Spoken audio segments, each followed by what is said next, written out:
Imagine waking up every morning knowing that you're on the path to success. Whether things are going good or things are going bad, you know that you're on the right way there. You've had enough external stimuli and enough positive reinforcement that you just know that you're going in the right path. Look, the truth is, before that, you're unsure. But now, in this video, I want to break down what I shifted in my mindset in order to get me from a position A to B to where I am now. Because while mindset is not important at all, it is also the most important thing. It's a base that you just need to have ready. And in this video, I want to break down for you how this shift in mindset was able to change my life for the better, in the hopes that it will do the same thing for you. So let's dive into the common mindset challenges that entrepreneurs face and how these can hold you back from achieving your full potential. So now let's look at the first one. We got scarcity versus abundance, right? One fact is, when you operate from scarcity and when you operate from abundance, the results will be hugely, outrageously different, right? So scarcity is a fear that money doesn't come in, right? So with this, you're not going to spend money, you're going to look at every penny and you're going to be worried. As an example, let's say you've got a 9 to 5 and you have to invest into your business, right? Let's imagine you're making what? $1,500 per month, right? And you want to invest 500 or 1,000, right? You will be scared to do so, right? Or you may be scared to do so because 500 to 1,000 seems like a lot. But logically, you know that if you were to invest this money into your business, whether this is running ads, paying somebody to book appointments for your business, or whatever it's going to be, right? Getting flyers, getting consultants, getting mentors, right? You're scared that you won't see this back. But it's because of this fear of money coming in, right?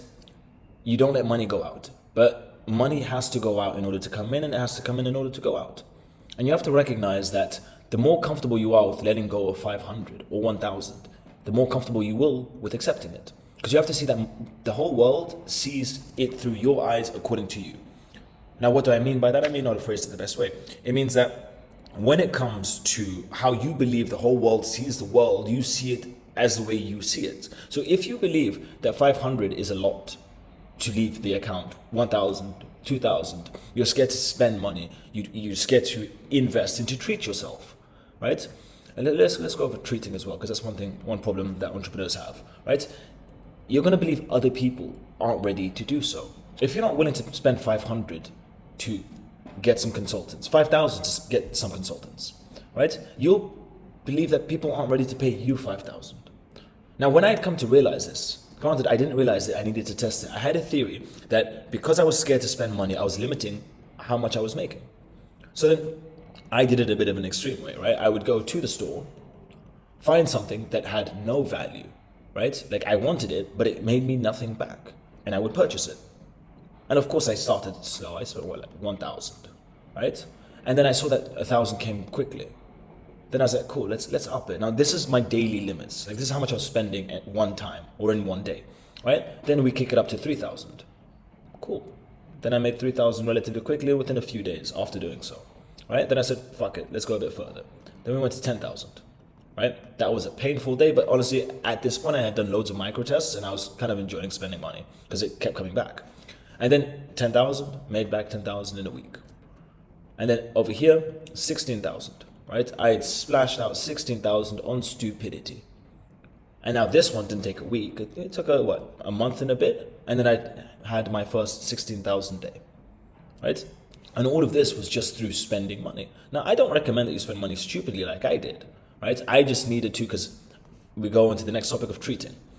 I myself had an issue with treating myself. I was able to spend money on other people. If someone else needed cash, if people wanted drinks, if people wanted to pay for food, to go out, I'll pay for you, I'll cover you. I had no issues spending money on people. But then when I look at the food menu, right, I couldn't order anything nice for myself.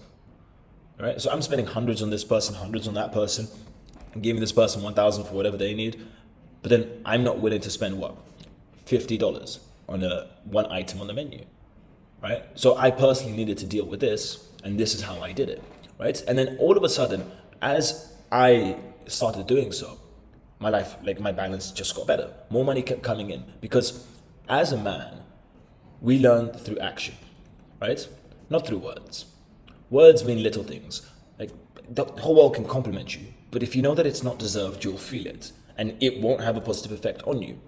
right? So words don't do anything. You can't tell yourself, yeah, I'm the best, I'm the best, I'm the best, but if you don't act like the best, you won't believe it, right? It's through actions. So I can't tell myself, I deserve, I deserve, I deserve, but I don't follow through on that. I can't tell people, or no, tell myself that, yeah, I think abundance, I think in abundance, I think in abundance, but I act in scarcity, right? If I'm not willing to invest 1,000, if I'm not willing to burn money, right? It clearly has a higher value than what I have, right? Because I'm not willing to sacrifice it, but at the end of the day, it's just a tool and I'm not using it as a tool. I'm using it as a lifeline, looking at it like oxygen supply when there is so much in abundance out there, right? So the first thing is scarcity versus abundance. You have to understand that the version of you that just spends money, invests money, goes crazy with it, will have a healthy relationship with money, where money is able to go out. I don't care if money goes out. And as such, it doesn't have much value. So I'm able to get it because it doesn't mean a lot to me. So it doesn't mean a lot to other people. And that's how your brain will see it. Whereas if you are seeing things in the form of scarcity, I need to keep all my money, even though it's not a lot of money, right? And then other people are going to be the same. Because if I'm hiding my money and keeping my money because I'm scared of my money, so's everyone else, right? I'm like, the way I think now, like, and you have to attach yourself back to reality or to reality. I say back to because that applies to me. There's often times where I have to pause and think how stupid I am in my thoughts, where I'll get insecure because I haven't made X in a month, right? Or business is failing and I'm down to this amount. And then I need to pause and be like, no, everything's good. Because this is how the world operates and I'm just thinking a bit stupidly, right? And now that's another thing, it's the flow of like money going up, down, up, down, up, down. This is like a relatively natural cycle. Obviously some people are exceptions to this rule, but we'll get into that into another video. Right now, we're focusing on this. So this is how you need to understand scarcity versus abundance. And you need to be willing to spend money in order to make money. And it's not so much like, let me go invest. It's, I need to have a healthy relationship where I'm able to let go of money freely and I can accept money freely, right? It's kind of like a toxic ex. If you, and okay, let's put this comparison with women. So if I believe that, let's say I've got a chick, her name's Samantha, right? Samantha, right? If I think Samantha is the number one thing in the world, and you have to understand, with money, with Samantha, it's all a value parameter that I have given them. I have ordained it to be that valuable, right? Because if you go to the forest in the middle of Brazil, they're going to look at that money and burn it and not care. Probably won't even burn it. They'll probably just kill you, right? So if I view Samantha as she is my object, the only one, I can't get anything better than her, all the value that I have is representative of her, then I'm going to hold her in a much higher pedestal than what she's worth fundamentally, not in a bad way, right? Nothing against Samantha. But now, if I understand that Samantha is just a human being, and there's millions of more human beings that I can be attracted to and that I can get, so on and so forth, right? Samantha's value is nothing, or at least it diminishes. And with a diminishing value, the control is lowered, right? How much power she possesses over me comes way down because I'm operating in abundance. Yes, I don't want Samantha to leave. I love her dearly. But I know for a fact if Samantha cheats on me or does this or does that or it doesn't work out, I'm able to go speak to other women. I'm able to go communicate with the rest of the world and get, I don't know, Monica, Laura, whatever the names may be, right? And operating in abundance allows me to operate clearly. Because then if Samantha is doing bad things against me, then I don't have to listen to Samantha. I can tell Samantha to go, get down. And I can go out into the world. And what that means is that Samantha and I can actually have a healthy relationship because we're just both human beings working together. It's not like she's something on a pedestal that gets to do whatever she wants, right? So that is another example of scarcity versus abundance. And me realizing this, right, allowed me to really like get a good level going, right? Because then it meant that money could start to flow in. Now that we've covered the important shift of scarcity to abundance, let's talk about another crucial mindset shift, which is the from fear to courage. Yes? So let me just delete all of this over here, right? We're now looking at fear to courage. There is a version of you. So the way that I like to explain this is the multiverse, right? There is a version of you that is ranked at 0% of humanity. There is a version of you at the 99th percentile, right? Or just see it the opposite way. Like this one is the definition of a low grade NPC. So we'll just put low NPC. And this one over here is a 1%er, right? You're the same person in both circumstances, just chose different outcomes, right? Made different decisions. This one operated from a state of fear. This one operated from a state of courage. You have to, and this is so complicated, right? Because it doesn't make sense, but it does. You have to not care. You have to recognize that no one cares. There's something I call the gym paradox. Like, I call it the gym paradox. I don't know if I got it from somebody else. I'm pretty sure I thought of it myself, but other people are familiar with it. Everyone in the gym believes that everyone is looking at them, in turn, looking to see if other people are looking at them in the gym, meaning that everyone is looking at each other in the gym for the wrong reason. So we have Tom here, and then we've got, so let's stick to Samantha here, right? Tom's looking at Samantha to see if Samantha's looking at Tom. Samantha is looking at Tom to see if Tom is looking at Samantha. So in Samantha's head, Tom's looking at me, I'm right. In Tom's head, Samantha's looking at me, I'm right.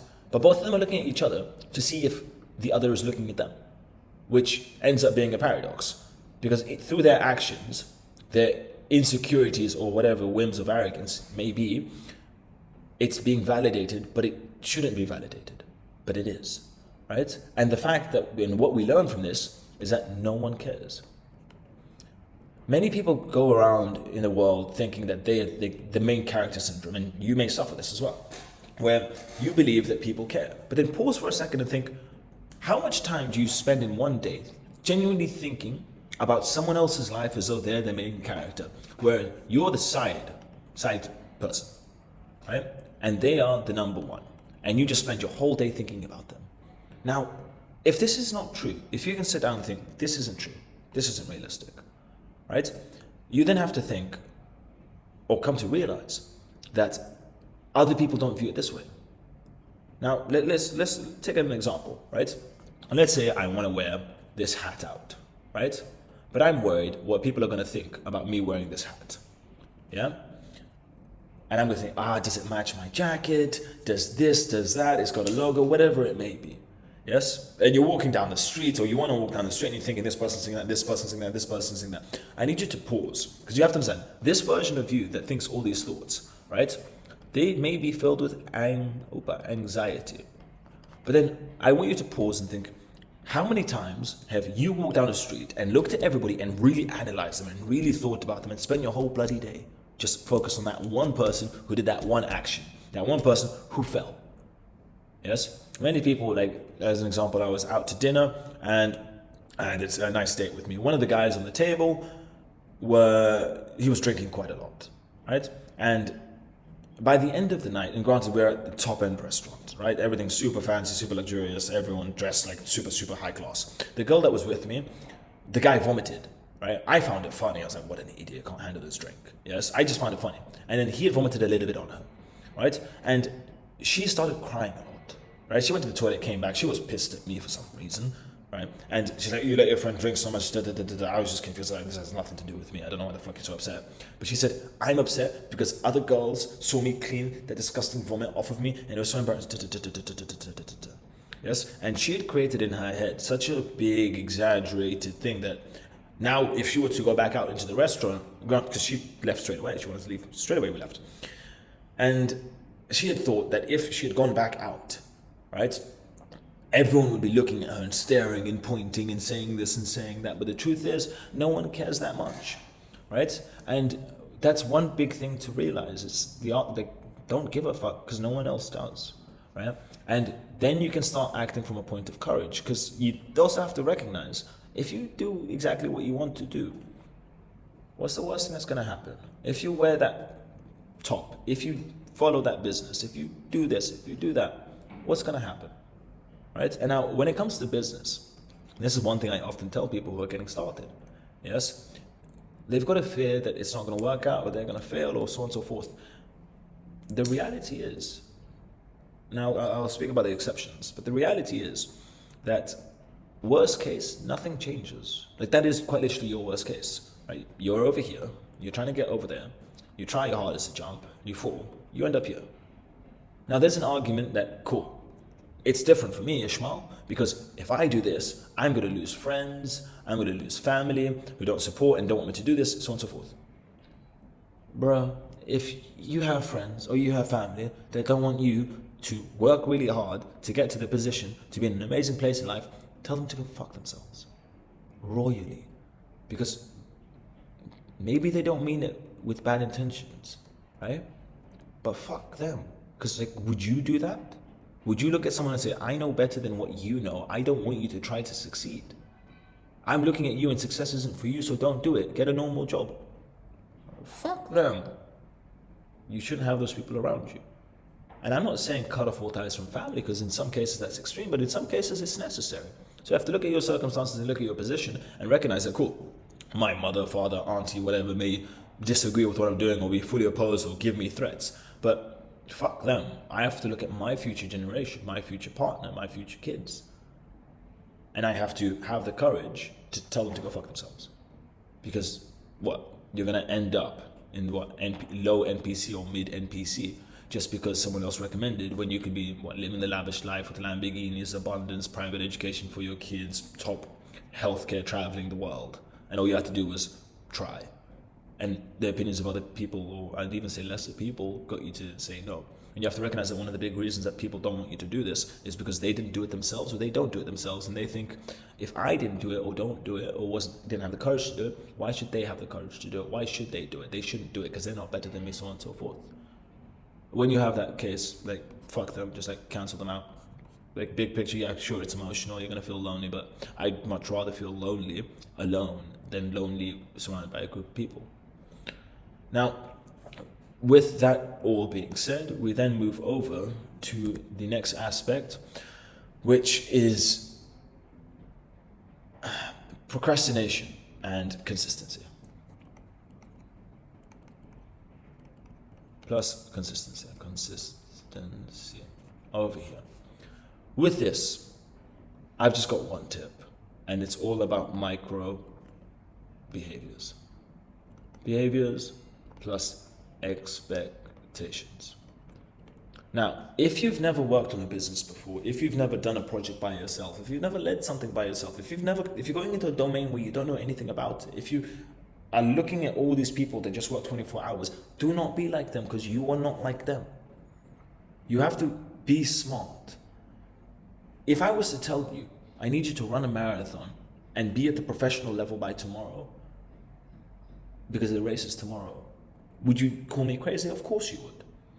If I told you that there's a mathematics competition, it's in next week, and I need you to qualify for it, and you've got all these Asian kids and Indian kids and all this kind of stuff, highest level since the age of 2 years old, doing bloody training, and I said, no, go, right? You would call me crazy. So if you see a bunch of pics, right, on IG, flexing, right? One thing that I guarantee you that they're flexing is how easy it was, how short of a time it took them to get there, or they don't even mention it. So recognize that when it comes to success, right, it's in a curve. I forgot the name of this curve, right? But this is how success works. Like 50 Cent said it, when it rains, it pours. But now, with that, you have to understand that there's a version of you, which is right now, the one watching this video. And then there's a version of you who's living, let's just put a cigar in his mouth. Let's put some few bitches here, right? Who's living his best life, right? He's got a wonderful car. This version of you here is built. More patience, more knowledge, more experience, more persistence, more pain tolerance. But that's built through a long period of time. So when it comes to people failing, it's often they'll give 100% and then they'll go up, they'll go down, they'll crash, right? So they'll work really hard, right? And then they're not able to maintain that because it's not fucking sustainable behavior. And then they go down, and then they go over here, they get depressed, they go back up because they've watched a motivational video, and it's just the same cycle, rinse and repeat. What you have to understand is you're creating building blocks to the character that you need to become. And slowly but surely, you have to add things on and knock things out, right? Add things on and knock things out. And also recognize that it's not about hard work, it's about smart work. Yes, you have to work hard in a smart fashion. If you're just getting started, it is much more beneficial for you to be reading books on psychology, sales, training and learning outreach methods, service delivery, whatever the business is, like studying it. Because then it requires so much less effort than doing it without. I see so many team members, like when we're starting a new project or there's a new client or whatever it's going to be, right? They're unfamiliar with the full specification of the work, and then they just go in and try and figure it out. And I'm looking at this person like, you're so stupid. You're so stupid, right? Because all you have to do is fight your desire to just do stuff and watch a YouTube video for 10 minutes and someone else is telling you how to do it. Now, obviously you have to put the action in, but it has to be smart action, right? And then the next thing is expectations. One thing, and I said this recently to my partner, was I said to her, look, you need to stop giving yourself future goals, future targets, saying, yeah, I'm going to do this, I'm going to do that, I'm going to do this, I'm going to do that. Firstly, anytime you tell other people that you're going to do something, I promise you're not going to do it, right? Let me tell you a wonderful story. Here's the targets. Perfect, right? So whenever you tell someone that you're going to do something, whether that's a project, whether that's a business, hitting targets, whatever it's going to be, you're not going to do it because you release the same amount of dopamine or a similar amount of dopamine in telling people that you're going to do it and then get the positive reinforcement from them, which provides you dopamine, compared to doing it, actually getting it through, right? And when you get this positive dopamine, you feel as though you've done it and then you won't do it. And then second to that, as soon as I tell the world what I'm going to do, I'm putting expectations. Because before that, it's just me, myself, and I'm the only one who knows the challenge I've given myself. So if I fuck up a bit, that's okay. But if I tell the whole world while I'm doing the work that I'm trying to do, I'm also thinking, whether consciously or subconsciously, that the whole world knows I'm going to do this. So now there's extra stress that just didn't need to be there, right? Now, the story. I'll be honest, I'm not always the best human being, and I can be slightly manipulative because I'm decent at human behavior and psychology and reading people. So there was a guy that I knew who he'd left the business and he was doing his own thing, but I needed him back, right? I needed him back just for a little bit.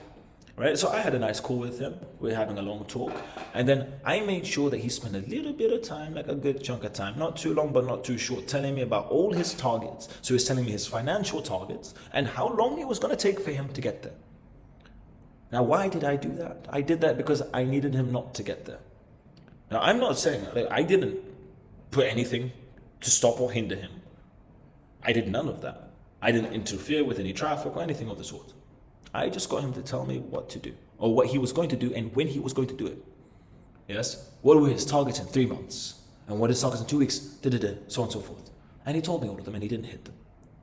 Right? Now, maybe I'm overlooking it, but the fact is that by him telling me that, he's put expectations without studying metrics, looking at data, having a running system, adjusting the system, looking for whatever hindrances or what may or may not stop him. He's saying this way before. Like, how does he know? And now he's going to play to the rules, or at least attempt to play by the rules to hit those targets, so on and so forth, so on and so forth, right? Which just massively slows him down. So you have to summarize this part of procrastination is you have to take things in 80%, right? I remember back in school, this is when I started doing it. So it was a new term, right? And obviously everyone's got their new pens. No, it's a new academic year. Everyone's got their new pens. Everyone's got their new folders. Like we all know this as a kid. Like you've got a brand new book and you write perfect handwriting. This book is going to be perfect handwriting throughout the whole book. Or you get a new pair of trainers. I'm going to run super fast, so on and so forth. Yes? And after a few bloody pages, your handwriting just kind of drops. And I was looking and I was thinking, because I felt like I need to get new stuff. And then I saw everyone else's new stuff. And I looked at my behaviors and I thought, hold on. I don't want to do 100%. I want to try something. I want to work only at 80%. Whenever I see myself push too hard, I stop. Whenever I see myself going down, I bring myself up, but only to 80%, no more. No more, no less. Right? And obviously this is gauged on like how I feel and what I believe my max potential is, and 0 to 100 is a rough estimate.